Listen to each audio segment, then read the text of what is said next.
Good morning, Australia. Good afternoon, Texas. I hear you're in Dallas at the moment. Boy, our word gets around really fast. Yeah, oh yes. You can't keep much away from me. That's the truth. That's the truth. Listen, I have got something to show you before we bring our guest on. We Yeah, always talk about spinning the globe. right. Remember? Okay. Well, look what Yeah, I've got. fabulous. I'm going to spin the globe. Wow, awesome. I love that. Isn't that cool? I do too. That I is love it. cool. All right. So, Yeah, boom, we're going to stop it right about there. yep. Do you know where we're And going today? the letters that are coming to my mind are PST. Pacific Standard Time. Yes, and it's only 5 hours away from me, but the day before. Oh, you kill me. You kill me. Well, he's quite a ways away from me, but he's out on the West Coast. Yes. And he's a very, very, very sharp, amazing person that we've met. He And is. he's Michael Sellers. He is Michael Salas. Come on down, Michael. Whoop, Hey there he is. there. Look at that. We are happy to have you on board today, sir. So happy to Yeah. be here with both of you, always. Yay. Well, as usual, we have questions and I have answers. Oh, I would like to know, as the rest of our audience would, how many years have you been an iridologist now? Good question. So I actually started as an iridologist, believe it or not, when I was 16 years old. Okay. Oh, And Wow. I have now been practicing iridology nearly 15 years. I absolutely loved iridology and was very much enthralled by it as soon as I started reading about it. So it's now been about 15 years. mhm. That's Awesome. great. Since you were That's quite 16 years impressive. old. That's very Yeah. impressive. So what inspired you to become a neurologist at the age of 16?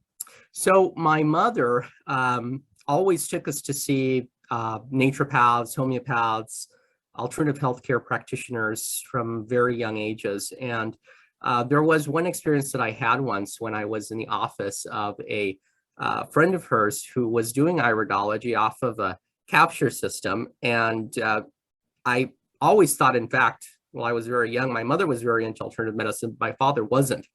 And so he always thought of it as quackery or, charlatans and all of this. And my mother said, "You want to have a go at this?" And so I said, "Sure." So I got on the chair and she took my pictures and she told me things that I never thought that anyone else would be able to tell me from my eyes. And I remember she told me, "Oh, you have, this ear pain or you get your ear stuff." And I said, "How would she possibly know this?" And she went down the list of quite a few other things that I had never told her. And so I went back home trying to think to myself how I could prove that, what she said was wrong. And so I went ahead and bought Dr. Bernard Jensen's first volume of The Science and Practice of Iridology. And I read the whole thing that summer. In fact, we went out to a summer camp and that's all I did and took notes the whole time. And from that moment on, that's all I was, wanted to do from that point on. So it was quite the adventure. And I soon began just seeing, friends of my mother's and that came in and they'd say, "Oh, I heard you've been reading, this book by Dr. Bernard Jensen." And I said, "Yes, I did." And they said, "Well, you want to take a look at my eyes and tell me what's going on?" And, they would take it almost just as a game at the beginning. And so I would, and I'd take a look at their eyes and tell them, what I thought I saw in their bowels and that they needed to detoxify and, give them suggestion as to herbs. And it was, just an interest at the time. And then people started coming in that actually had a lot of health issues. And they would actually feel much better after doing the things that, were recommended in Dr. Bernard Jensen's book. And so I began then furthering a little bit of my education in iridology and found Betty Sue O'Brien. She remembers me just being, the youngest kid in her class ever. And and I started studying with Betty Sue and finally graduated from her iridology course. I think it was in 2011, could have been 2010, around there. And then did the advanced courses. What was that? How old were you then? Oh, I was probably, I want to say 17 or 18 at that time. Wow. Yeah. Yeah. So Amazing. she still remembers that. And she says, I can't believe you're the youngest person I've ever had in my class and doing this. And she says, I want to meet you. And so we actually met up at another conference, not an IPA conference, another conference. And, we both fell in love with each other because she's such a great person and, just really open and loving, and got along very well. And then I took her advanced courses and then, was introduced to IPA and did level 1, 2, and then an instructorship afterwards. So it was quite the journey, but I enjoyed every step of the way. Fantastic. Michael and I became instructors the same year, and that was 2014. Right. That was in 2014. Okay. And that's when I first met Michael, was in Las Vegas at a conference. And Betty Sue pulled me aside and she said, have you met Michael yet? And I said, yes, I just love him to pieces. And she said, he is a whiz kid. I won't ever forget that. She was like, he's the smartest thing I've ever seen. He's just so smart. So I remember her asking if I'd met him, and my reaction was, yeah, I want to dress like him. Always so sharp. I love it. Well, thank you, Christos. Yeah, and I loved iridology. I still love iridology. It's still my passion. I do it every day of the week.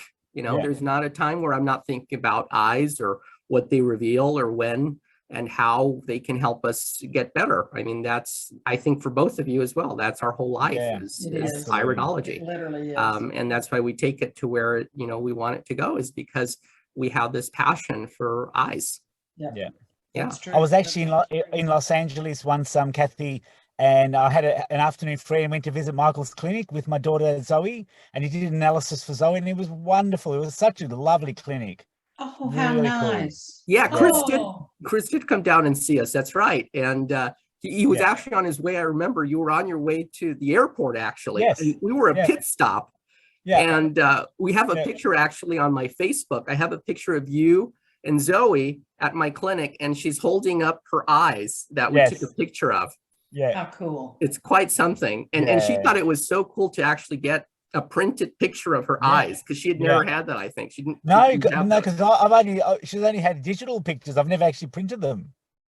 So that was she thought you were very interesting. Cool. Yeah. Oh, that's special. And then we gave Chris a nice cranial treatment before he went on the plane. That's right. That's right. Yeah. And look at my cranium look. I better get to California pretty quick. I don't want to miss out. I don't want to miss a thing. Anytime. Well, Michael, I loved hearing your story. I've never heard the whole story like that. I love that. That's a good story. Listen, do you have any favorite signs or a favorite eye type or anything that you really gravitate to about the eye? Yes, I actually do. I don't think it's uncommon for that to change over time. I think we all have different signs that we like and we like more afterwards. At the moment, I think the things that I study are things that I get extremely passionate about. And one thing that I look into a lot recently, or have been looking into a lot, is the brown pigment, a single brown pigment, because to me, brown pigments mean so many different things. And with our studies that I've done in methylation work, brown pigments to me tell me about the person's physical makeup, their chemical makeup, and what predispositions they may have with the liver, which does 500 different processes. So at the moment, I think to me, the brown pigment is my favorite iris sign. Wow. Now, as a constitution, I probably think the neurolymphatic is one of my favorite constitutional types. One, because it's not talked about much. Yeah. I know most likely you'll probably talk about in level 3, but the neurolymphatic is a very, very interesting iris type just because of the fibers and how, they're situated. I know that Tony and I had a discussion in one of the IPA symposiums about the neurobiliary type, which was, a new type of iris structure color that we found, constitutional type. And, all the different things that can bring for us as far as predispositions go. So I think those two would be my absolute favorites for the moment. Wonderful. Awesome. Wonderful. Yeah. Well, they're new. We haven't had those before. What was that? They're new favorite types. They are. That's Yes, right. they are. You're very unique. Thank you. I would like to see IPA be the forefront for iridology research because I think we have excellent researchers. And I think we have people that will really catapult that forward into the future and bring us new information like we've never seen before. So I would like for you, Michael, to just pursue that if you can. I know you're a busy guy.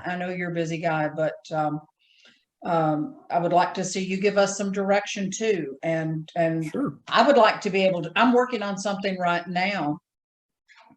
I can't say what it is, but I'm hoping this next year to kind of open a door. We won't tell anyone. Yeah, right. Yeah, right. No, it's I won't. I don't know about Chris. No, I've got to learn to not talk about it so much, but I'm really excited about some of the work that I'm doing, and I hope that I'm laying down some tracks for the future as well. So absolutely, I see iridology and IPA as one big ball of excitement, and I'm excited for the future. Yeah, we're ready to bring it to the world, I think, and we're as Kathy said, there's so many more iridologists now, and they're hungry for information. And I do think that there are so many iridologists that have so many things, new things to bring to the table for consideration and for research. And yeah, I think we'll love to hear everyone's research and bring the science forward. Mm-hmm. Yeah, absolutely. Yep. Cool. So we usually have a little portion towards the end here where we pick a number between 1 and 36, but because I'm traveling today, I didn't bring that board. But I think we'd just like to ask you just a very simple generic question, if you will. Sure. But this is for all maybe the new iridologists that are listening and those that haven't been in practice for a very long time. But what would you say to a new certified iridologist getting started in business? What words of advice would you give them? Good question. So the biggest thing that has helped me in practice always is to do your research for yourself. Learn it the way that you're going to remember it, and stick to the things that you find are important.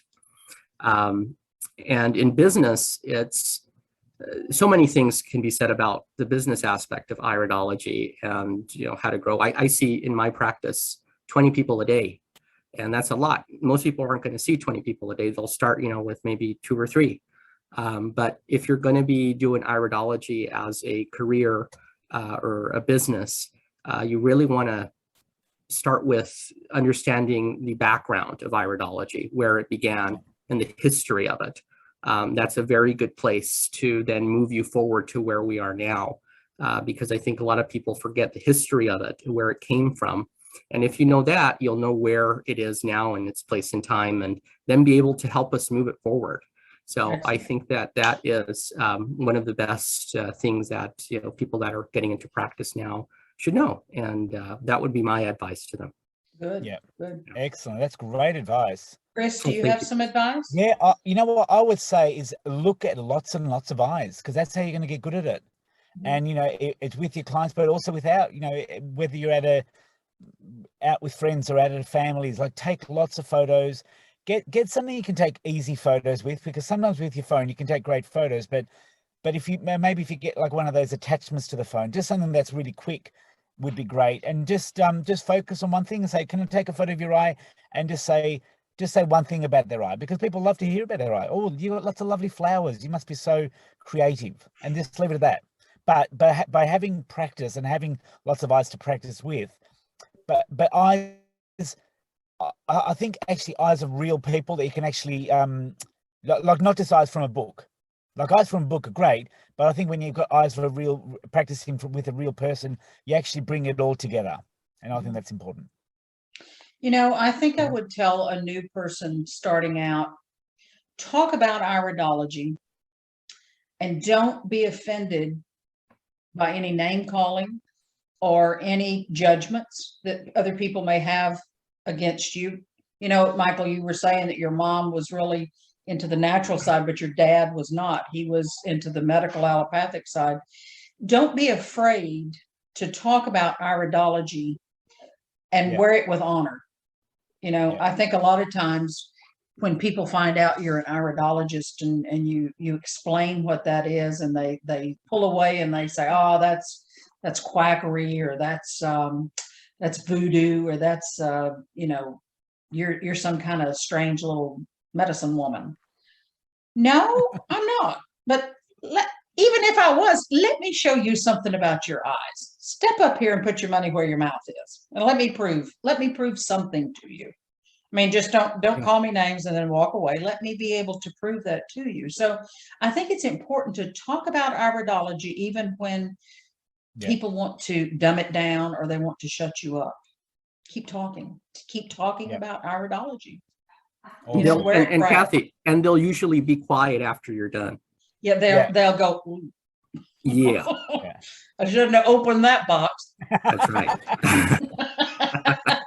Oh, mercy. Well, it has been so nice to talk to you, Michael. We've really enjoyed this. Yes, I missed, we've been missing seeing each other because of all of this. It's such a pleasure to see you. And we'll be back live soon. Yes. We'll go back to live one day. It may be as soon as next year. We just have to see how the world is shaping up and how we're all going to mix and mingle again together. But it looks like we might be in your backyard, Michael. Yeah. We'd love to have you. Yeah. We'd love to be there. I can tell you. But now I know the way from the airport. It's just it's only 14 hours. It's only 14 hours on a plane, really. We thank you for spending your Saturday afternoon with us and sharing your experiences of iridology with us. And I know this little broadcast is going to go around the world. That's the whole purpose of this, is so everybody can see you and meet you and hear your lovely story. Inspired by you. Yeah. Well, thank you. And it's a pleasure to have been with you. Thank you so much. Take care. Bye. Bye.